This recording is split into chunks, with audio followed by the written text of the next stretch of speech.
여러분 한번 따라해 보시기 바랍니다. 사랑합니다.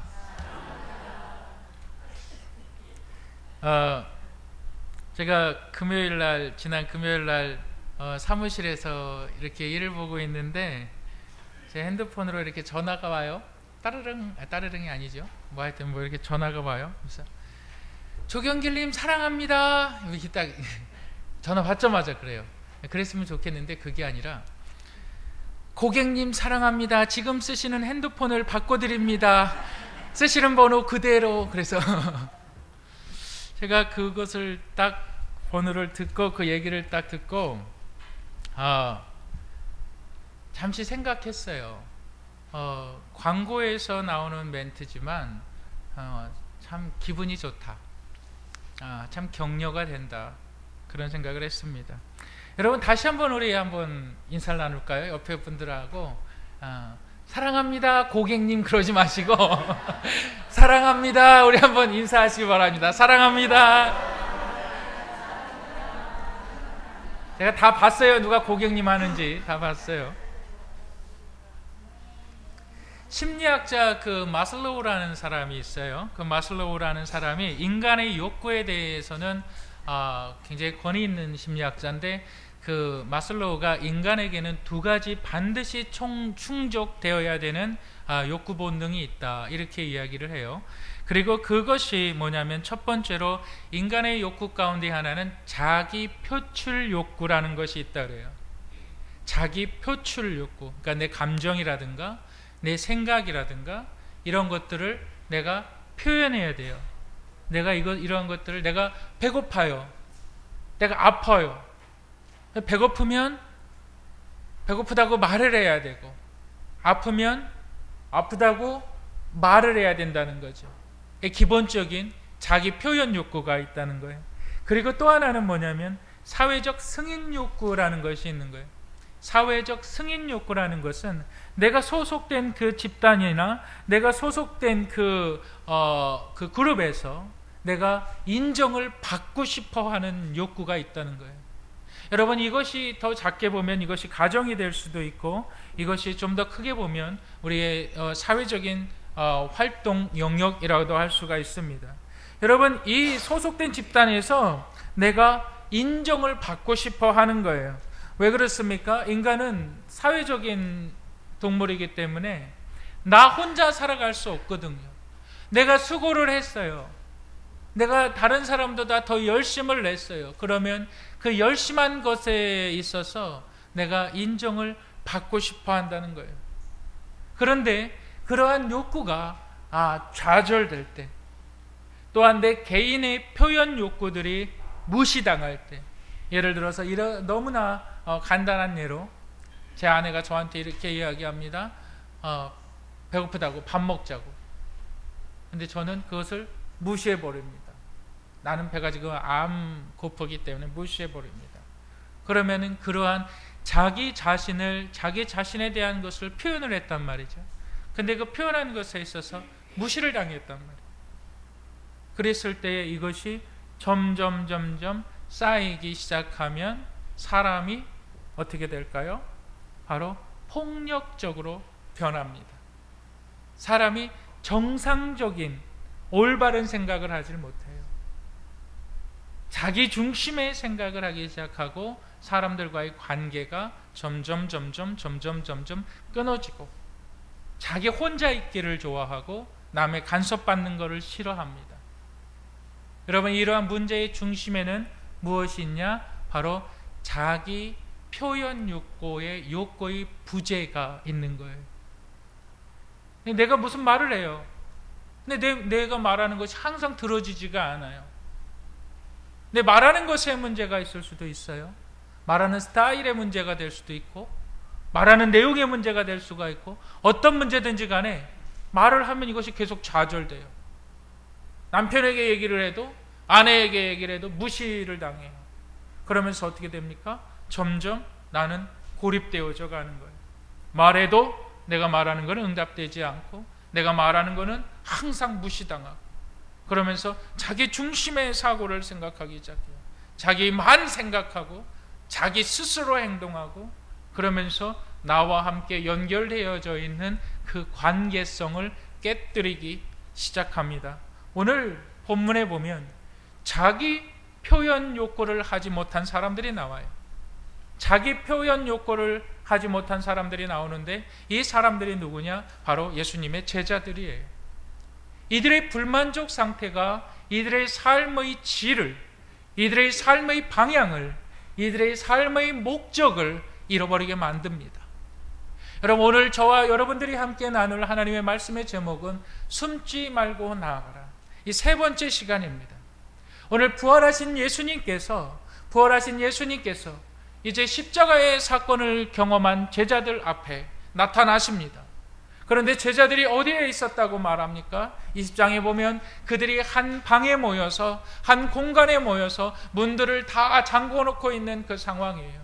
왜요? 예수님을 죽인 사람들이 그 따르는 제자들도 함께 죽이기를 원하는 것이고, 제자들은 이미 두려워서 떨면서 나가지를 못하고 방 한 구석에 숨어 있었던 그 상황 가운데 부활하신 예수님께서, 시와 공간을 초월하신 예수님께서 그들 앞에 나타나십니다. 그리고 나서 이렇게 말합니다. 평강을 내가 너희에게 주노니, 이렇게 말합니다. 그리고 너희는 숨지 말고 나가라.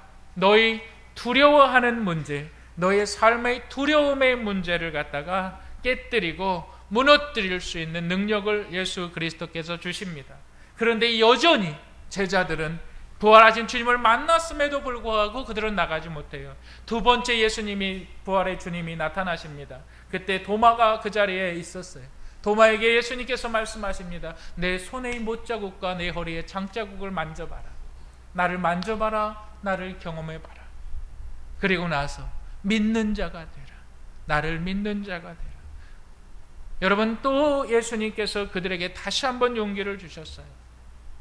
그리고 나서 오늘 읽은 본문, 예수님께서 21장 첫 번째 절을 보면, 그 후에 예수께서 디베랴 호숫가에서 제자들에게 또 나타나시니라. 세 번째 예수님께서 나타나셨어요. 세 번째 예수님께서 나타나셔서 그들에게 하신 것이 있어요. 세 번째 예수님께서 그들에게 나타나셔서 무엇을 하셨을까요?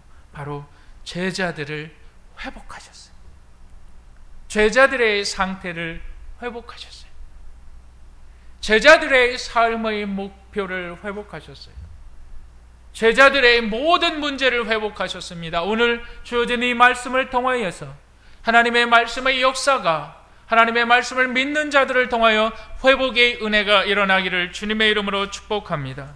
오늘 본문 4절 5절을 함께 읽어보도록 하겠습니다. 본문 4절 5절 한번 다 같이 읽어보도록 하겠습니다. 시작. 날이 새어갈 때에 예수께서 바닷가에 서셨으나 제자들이 예수신 줄 알지 못하는지라. 예수께서 이르시되 얘들아 너희에게 고기가 있느냐? 대답하되 없나이다. 여러분, 1절에 보면 아까도 말씀드렸듯이 예수님께서 이제 그 제자들을 만난 예수님께서 다시 한번 이 제자들에게 나타나십니다. 그런데 본문 가운데서 말한 그 디베랴 호숫가라는 것은 사실은 갈릴리 호수를 이야기합니다.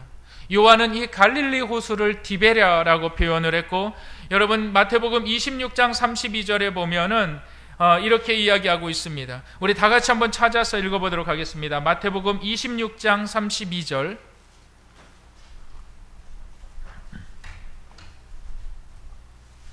마태복음 26장 32절 다 같이 한번 읽어보도록 하겠습니다. 시작. 그러나 내가 살아난 후에 너희보다 먼저 갈릴리로 가리라. 예수님께서 십자가에서 돌아가시기 전에 제자들과 함께 하셨을 때에 예수님께서 자신이 죽음에서 다시 부활하셔서 자신이 먼저 갈릴리를 갈 것을 예수님께서 예언하신 그 사실입니다. 예수님께서 말씀하신 이 사실 그대로 예수님은 제자들보다 먼저 갈릴리로 가셨다는 사실을 성경이 기록하고 있어요. 여러분, 이 디베랴는 구약시대 때 그 게네렛이라는 호수로 불리기도 했습니다. 게네렛. 그리고 헬라 로마 시대에는 그 게네사렛이라는 호수로 불리기도 했고, 공간복음에서는 갈릴리 호수로 불리기도 하고, 이것이 요한에게는 디베랴 호수라고 불려지기도 했습니다. 여러분, 예수님께서는 제자들보다, 여러분 굉장히 중요한 사실은 제자들보다 먼저 가 계셨다는 사실을 여러분 유념하시기를 바랍니다. 4절에 보면 날이 셀 때에 예수께서 바닷가에 서셨으나 제자들이 예수신 줄 알지 못하더라. 여러분 이렇게 이야기하고 있습니다. 알지 못하더라. 여러분 여기서 알다라는 것에 초점을 맞춰보면, 알다라는 말이 그 히브리어로 에이센, 헬라어로 에이센이라는 말이고, 알지 못하더라라는 말을 정확히 얘기하면 오이데 에이센이라는 말이에요. 근데 이 말이 조금 어려울 수도 있는데, 이것이 뭐냐면은 현재 완료 과거형으로 쓰여진 말이에요. 이것이 예수님께서 그곳에 계셨지만 그들이 알지 못하였다는 거예요. 예수님께서 이미 그곳에 서 계셨지만 그들이 알지 못했다는 겁니다. 여러분, 예수님과 제자들이 몇 년 동안 함께 동고동락을 하셨습니까? 3년 반 동안 동고동락을 하셨습니다. 그리고 제자들은 십자가의 사건을 지켜봤고요, 부활의 사건을 지켜봤습니다. 예수님, 내가 주님을 사랑합니다. 주님은 나와 함께 하십니다. 내가 주님이 하라는 것을 내가 무엇이든 다 감당할 수 있습니다. 그렇게 고백했던 제자들이 이제는 갈릴리 호숫가에 가서 주님께서 여기 계신데 그들의 눈에는 예수님이 안 보인 거예요. 여러분 이 사실을 어떻게 받아들입니까? 그들의 관심에는 이제 예수 그리스도가 없는 겁니다. 아무리 부활의 주님을 만났어요, 아무리 십자가의 은혜를 경험했어요, 아무리 오병이어의 기적을 체험했어요, 눈먼 자가 눈을 뜨는 것을 경험을 했어요, 안진뱅이가 일어나는 것을 경험을 했어요. 그러나 그 경험들보다 그들에게는 당장 먹고 사는 것이 더 급했어요. 내가 예수님과 함께 있을 때는 무엇이든지 다 할 수 있는 것처럼 고백을 하고 이야기를 하지만, 부활의 주님을 만났지만 그들의 눈에는 예수님이 보이지 않았습니다. 그들의 생각에는 예수님이 관심이 없었습니다. 여러분 마태복음 4장 18절에서 20절까지 보면 이렇게 이야기하고 있어요. 뭐라고 이야기하고 있냐면, 갈릴리 해변에 다니시다가 두 형제 곧 베드로라 하는 시몬과 그의 형제 안드레가 바다에 금을 던지는 것을 보시니 그들은 어부라 말씀하시되 나를 따라오라, 내가 너희로 사람을 낚는 어부가 되게 하리라 하시니 그들이 곧 그물을 버려두고 예수를 따르니라. 여러분 처음 예수님을 만나 경험했던 제자들, 그러나 부활의 주님을 만나도 자신의 삶에는 전혀 변화가 없어요. 그저 세상에서 먹고 사는 것에 바빠서 예수님의 그 일은 전혀 기억에 나지도 않아요. 근데 예수님께서 지금 갈릴리 호수에 먼저 가 계셔서 제자들을 보실 때에 이 모습이 여러분 어떠한 모습입니까? 누가복음 5장에 기록되어진 예수님께서 처음에 제자들을 부르실 때 그 모습과 너무 똑같은 모습이에요. 그 모습과 너무 똑같은 모습이에요. 이제 예수님을 부인하는 제자들, 이제 예수님의 그 온갖 기적과 예수님의 은혜를 체험한 제자들, 그러나 이제 그러한 기적과 그러한 것이 그들의 삶의 필요가 없어요. 별로 중요하게 생각하지 않아요. 나는 고기 잡는 게 더 중요해요. 당장 내 밥그릇 벌어먹는 게 더 중요해요. 제자들은 예수님과 함께 3년 반 동안 너희가 세상의 소금이고 너희가 세상의 빛이고 너희를 통하여 하나님의 놀라운 일들을 이루실 것이다, 아무리 예수님이 훈련하시고 그들에게 가르치셨지만 그들의 삶의 목적을 잃어버렸습니다. 삶의 방향을 잃어버렸습니다. 그들에게 오직 관심이 있는 것은 먹는 것이었어요. 돈이었어요. 그들에게 관심 있는 것 그거였어요. 그들에게 예수님은 회복하십니다. 그들에게 다시 한번 그들을 세워주십니다. 여러분, 그 본문의 말씀을 우리 한번 본문 5절을 다 같이 한번 읽어보도록 하겠습니다. 5절 다 같이 한번 읽어보도록 하겠습니다. 시작. 예수께서 이르시되 얘들아 너희에게 고기가 있느냐? 대답하되 없나이다. 예수님께서 그들에게 이렇게 얘기합니다. 얘들아 너희에게 고기가 있느냐? 그랬을 때 그들이 이렇게 얘기합니다. 아니 고기가 없나이다. 이 제자들이 대답할 때 예수님의 모습을 보았다는 거예요? 보지 못했다는 거예요? 보지 못했지만 들었죠. 그런데 그들이 이렇게 얘기해요. 고기가 없나이다. 근데 여기서 중요하게 말하는 것은 본문에 기록된 얘들아 이 말입니다. 이것이 그 아우토이 파이디온이라는 말이에요. 파이디온이라는 말이 그 어린이를 가리킵니다. 어린이를 가리키는데 아주 어린이를 가리킵니다. 이 파이디온이라는 말이 쓰여질 때에 어떠한 상황이 벌어지냐면, 예를 들어서 이제 걸음마를 막 시작한 아이가 걷기 시작합니다. 걷기 시작했을 때 딱 넘어집니다. 그때 엄마가 아이에게 달려가서 그 아이를 일으켜 세울 때에 쓰는 말이 파이디온이란 말이에요. 예수님께서 지금 제자들에게 이렇게 말합니다. 얘들아, 아우토스 파이디온이라고 말하는 거예요. 얘들아, 고기를 잡았느냐? 고기가 없나이다. 십자가의 은혜를 경험했지만, 부활의 주님을 만났지만, 예수님의 말씀을 지키고 싶지만 그들은 넘어져 있어요. 쓰러져 있어요. 부활의 주님을 경험했지만, 정말 예수님께서 나를 위하여 죽으신 사실을 내가 믿지만, 정말 신앙대로 살고 싶지만 넘어져요. 쓰러져요. 자빠져요. 그때 주님께서 내가 너희에게 3번씩이나 얘기하지 않았느냐? 내가 3번씩이나 얘기하지 않았느냐? 왜 또 넘어지냐? 도대체 너희에게 얼마만큼 내가 이적과 기적을 보여주어야 너희가 정말 나를 믿겠느냐?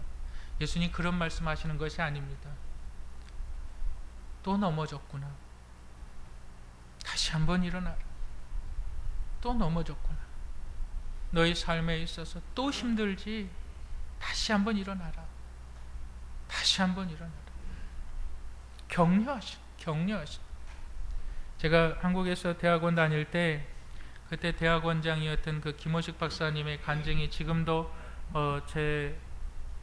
저에게 큰 위로와 힘이 될 때가 있습니다. 그분의 간증이 이렇습니다. 그분이 60년대 때 그 미국으로 건너가서 그 달라스 테올로지컬 세미나리, 거기서 이제 그 박사학위를 공부하는 때였어요. 박사학위를 공부하는 때에 마지막 그 제출 기한까지 논문 초안을 제출을 해야만 했습니다. 그래서 첫 번째 제출을 했을 때 그것이 거절당해서 다시 또 제출을 해야만 됐어요. 근데 만약에 이번에도 이것이 거절당하면은 다시 한 학기를 더 다녀야 되는 상황.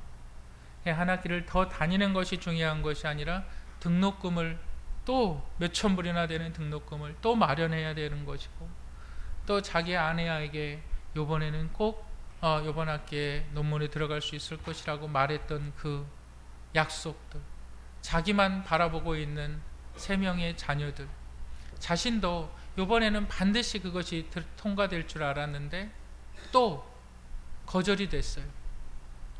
그래서 그 지도교수를 찾아갑니다.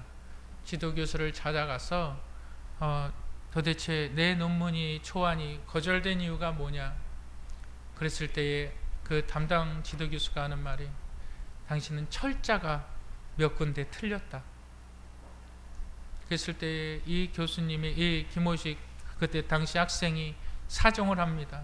나는 한국인이고 미국에서 공부하는 것이 너무나 어렵고 힘든 일이지만 나는 최선을 다하길 원한다. 좀 한 번만 봐주고 통과해주라. 그랬을 때 그 교수가 거절을 합니다. 그 유대인 교수인데 그것을 갖다가 이제 거절을 합니다.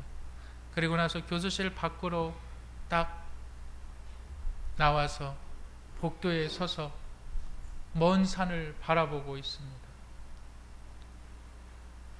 내가 일을 하면서, 남들은 그냥 공부만 하는 것도 힘든데 일을 하면서 공부해야 되는 그러한 상황, 또 이번 학기를 패스하지 못하면 다음 학기 등록금을 마련해야 되는 그러한 상황, 자신의 아내가 걱정이 되고 자신의 자녀들이 걱정이 되는 그 상황에서 먼 산을 보면서 한숨을 쉬고 있었어요.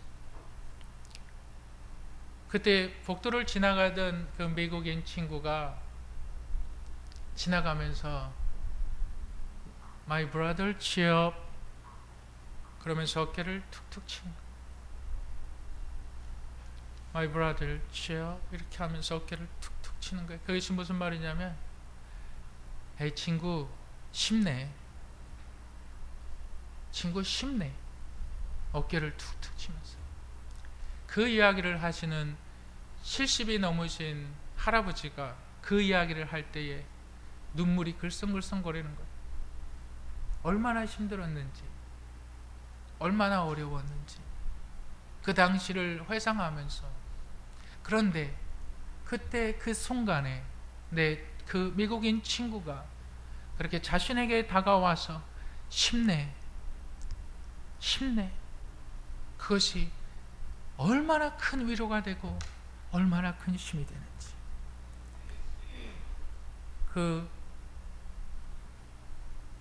그것을 이야기하면서 그 대학원장님이 눈물에 그 매인 그 모습을 볼 수가 있었습니다. 눈물들을 볼 수가 있습니다. 우리 정수찬 장로님 힘내시기 바랍니다. 우리 권태국 장로님 힘내시기 바랍니다. 우리 김성찬 장로님 얼마나 힘이 드세요?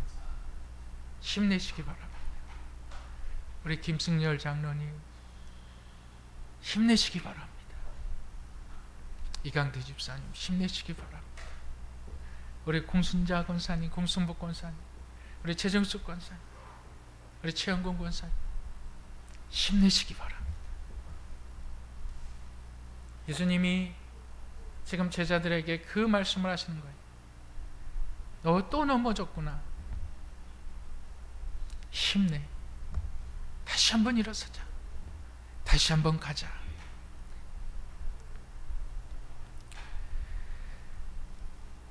여러분, 제자들을 찾아오신 예수님께서 그 제자들에게 아이야, 물고기를 잡았느냐? 했을 때 아니요, 물고기를 잡지 못했습니다. 이 말씀을 보세요.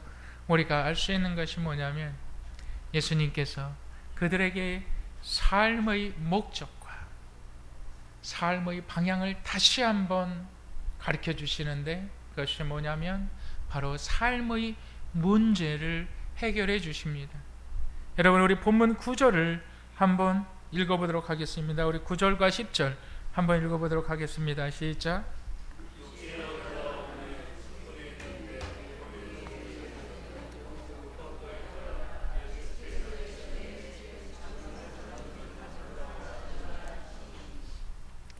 저는 지금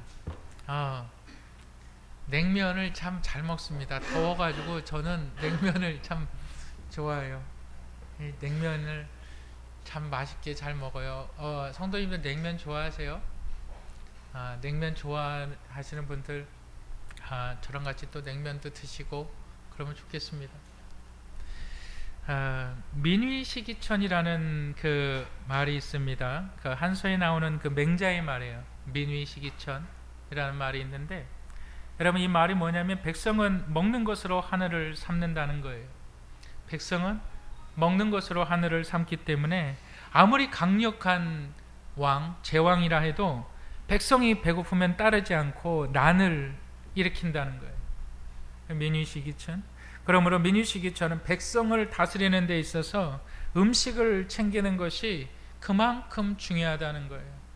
자기 표현 욕구 가운데 가장 심한 욕구가 먹는 문제예요.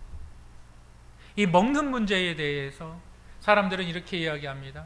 나는 일하기 위해서 먹는다. 어떤 사람들은 나는 먹기 위해서 일을 한다. 이렇게 이야기할 때가 있어요. 먹기 위해서 일하는 것인지 일하기 위해서 먹는 것인지 각자의 형편에 따라 해석은 달라지겠지만 저는 그렇게 이야기합니다. 먹기 위해서 일을 합니다.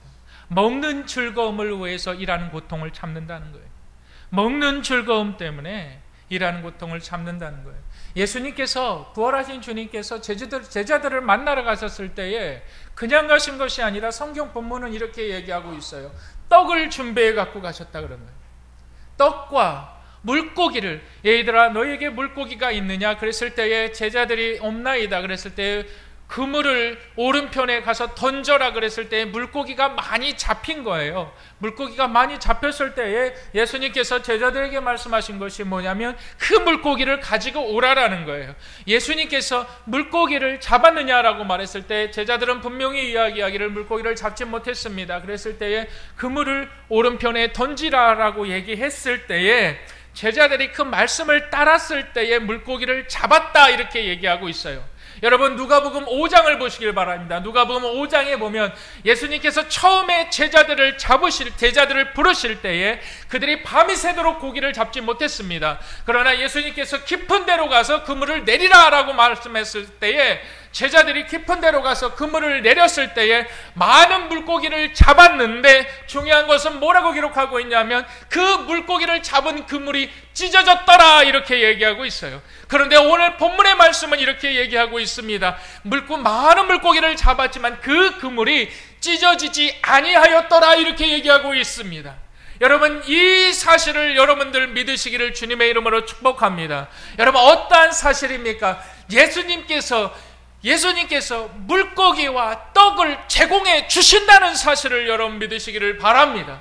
여러분 제자들이 나는 예수의 은혜를 경험했습니다. 나는 십자가의 주님을 만났습니다. 나는 부활의 주님을 만났습니다. 그러나 이제 그분은 나와 상관이 없습니다. 나는 이제 떡을 준비하는 것이, 떡을 내 힘으로 만드는 것이, 물고기를 잡는 것이 나의 삶의 목적입니다. 나에게 이제 주님의 은혜는 필요 없습니다. 그렇게 돌아선 제자들에게 예수님께서 뭐라고 말씀하십니까? 내가 떡을 줄 수 있는 자다. 내가 물고기를 줄 수 있는 자다. 내가 너의 삶의 필요를 채워줄 수 있는 자가 나다라고 말하고 있는 거예요. 여러분 이 사실을 믿으시기를 주님의 이름으로 축복합니다. 여러분 이 사실을 믿으시기를 주님의 이름으로 축복합니다. 예수님께서 먼저 그의 나라와 그의 의를 구하라 그리하면 이 모든 것을 너에게 더하시리라 말씀하신 예수님께서 그것을 제공해 주실 수 있는 분이라는 거예요. 그리고 나서 제자들에게 말씀하시는 거예요. 너희들 정말 시장하지? 와서 함께 음식을 나누어 먹자. 예수님 믿지 않는 사람들 가운데 그런 이야기를 할 때가 있어요. 예수님 믿는다고 떡이 나오냐? 뭐 돈이 생기냐? 그런 이야기 혹시 들어보셨어요?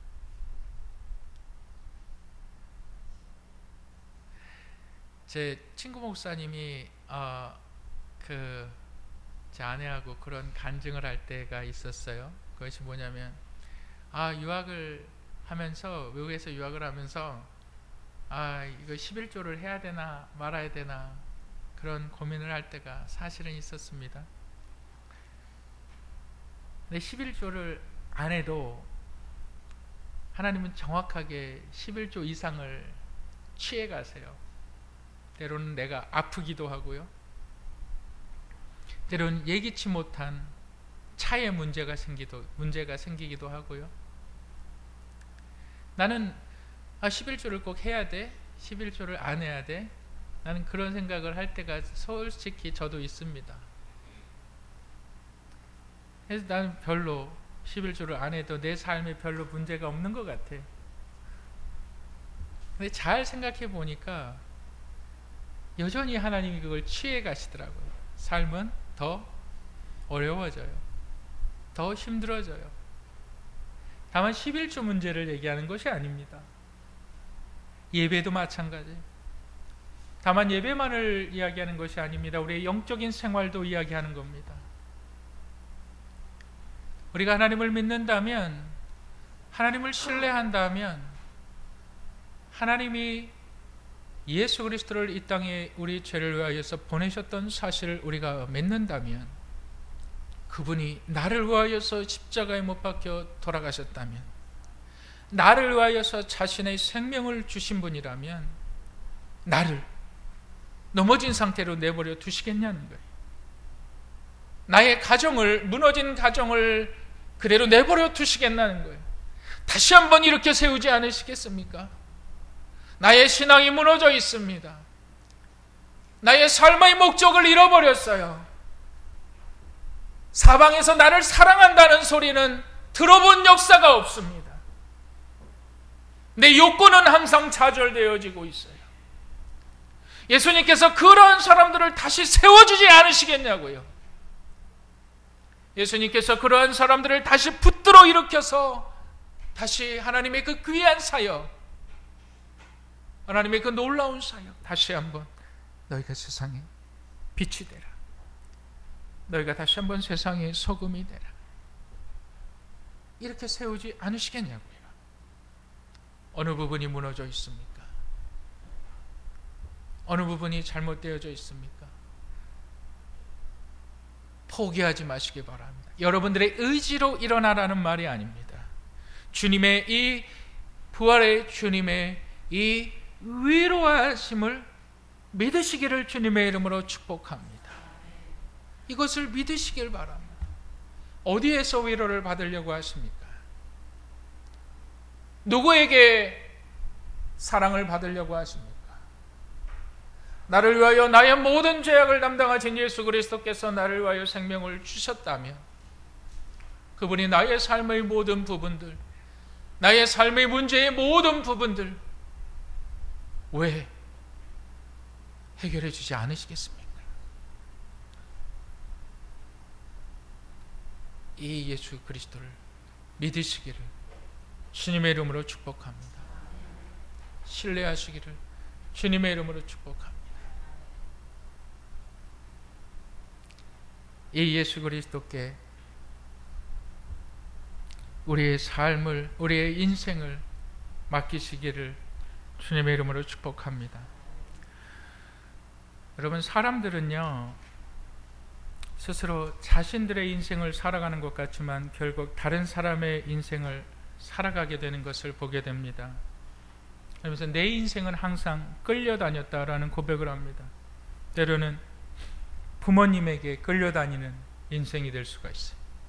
학교에 끌려다니는 인생이 될 수가 있고, 회사에서 다른 사람처럼, 노예처럼 끌려다니는 것입니다. 그리고 나서 인생을 마칠 때는 이렇게 이야기해요. 허무하다.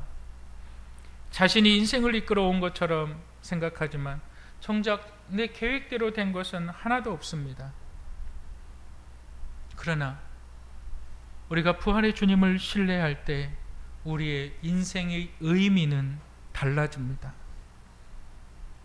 인생의 배는 내가 아니라 하나님이 되실 때 비로소 순행하게 된다는 사실을 믿으시길 바랍니다.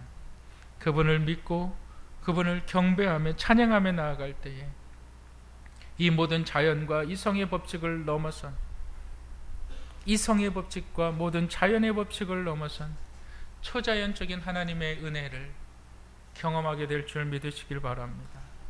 아무리 걱정이 나를 둘러싸고 아무리 답답한 일을 우리가 당하여도 앞에 막혀있는 그 홍해가 갈라지고 먹을 것이 없을 때 만나를 먹이시고 메추라기를 먹이시고 바다에서 바위에서 물이 솟아나게 하는 그 경험, 저와 여러분들의 인생이 경험해야만 되는 사실입니다.